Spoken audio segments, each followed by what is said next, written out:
It's not the Ayn Rand novel, and thank goodness, but it is about terrible rich people who think they can run the world. It's Mountainhead from the creator of Succession, now streaming on HBO Max. Gather your Brooks Brothers button down and your puffy vest. The quiet wealth is what we want here for a long weekend at Mountainhead. Come hang out with us. Come subscribe, because when there's a cool movie like this that is made for one of the streamers, we always like to get to it. This is a non-Red Notice-y, star-studded movie, right? Usually that bodes ill when you got all these people, but this is an actual location. I watched the trailer. I said, this could be really good, or this could be a Red Notice like drama. No, but if you love Succession and you miss Succession, this is Jesse Armstrong working in that same kind of like really wickedly biting satirical vein. So if you're looking for that, that is what this is. We are the smartest men in America. We literally have the resources to take over the world. This ugly death trap house might have just become humanity's global HQ. Four tech bro titans of industry get together for a long weekend of what's supposed to be food they're not going to eat, and poker and Molly, and it should be all fun and games, and it is not. Steve Carell is sort of the elder statesman of the four of them. He's like a long time like investment guru and mentor. Jason Schwartzman is whose house we are at, the titular Mountainhead, which is a real house, which I want to get to eventually. He is sort of a like trying to get an app off the ground and sort of like, what, go ahead. He's a mere quarter billionaire. No, he's only a half. He's a half a billionaire. He's got 500 and something million dollars. And then Cory Michael Smith is very much an Elon Musk figure. He has this app that has this like deep fake technology that is setting the world on fire in all the worst possible ways, literally and figuratively. And then Ramy Youssef is also a tech bro who has an AI which could like combat the evil stuff that the Cory Michael Smith guy has got going on. His name is Venice, by the way. It's penis with a V, right? It's Venice. No comment. Yes. And so it's the four of them get together, and, you know, there's a lot of like chest thumping, and like from the very beginning, they are all so competitive about the most inane stuff, like how low is your heart rate?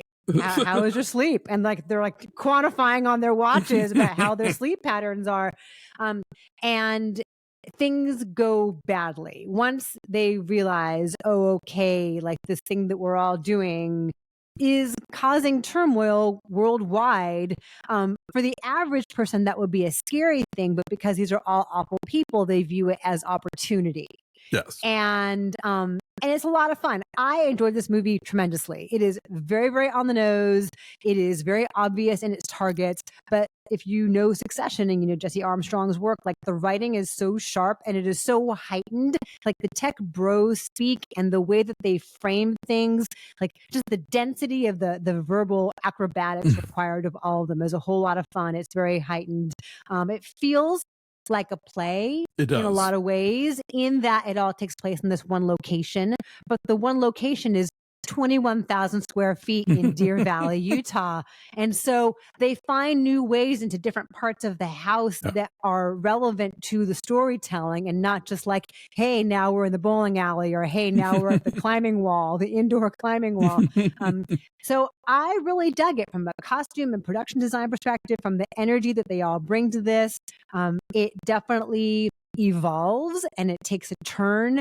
But even that is really revealing as far as how no one here is as smart or as capable as they think they are. And it's like, maybe they've all stumbled onto some cool idea that made them obscenely wealthy, but they're all douchey, dorky 12-year-old boys trapped in men's bodies, desperately trying to impress. Yeah, they have mistaken their success in business with actual ability of leadership or guidance or wisdom.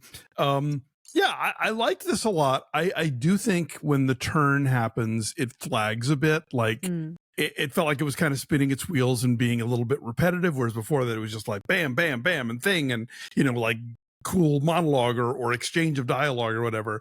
And so I did hit a point where I was like, okay, let's let's wrap this up now, you know.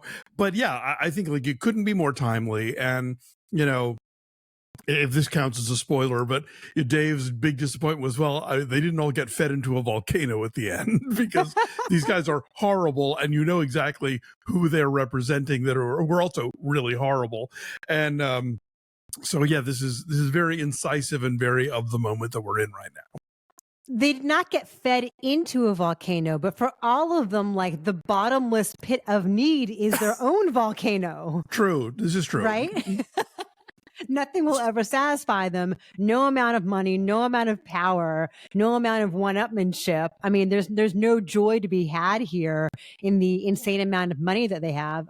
I guess the Steve Carell character is meant to be like a Peter Thiel figure, right? Yeah, like, or maybe like Bezos or something. I was thinking like he was Bezos, and then you've got Cory Michael Smith is Musk.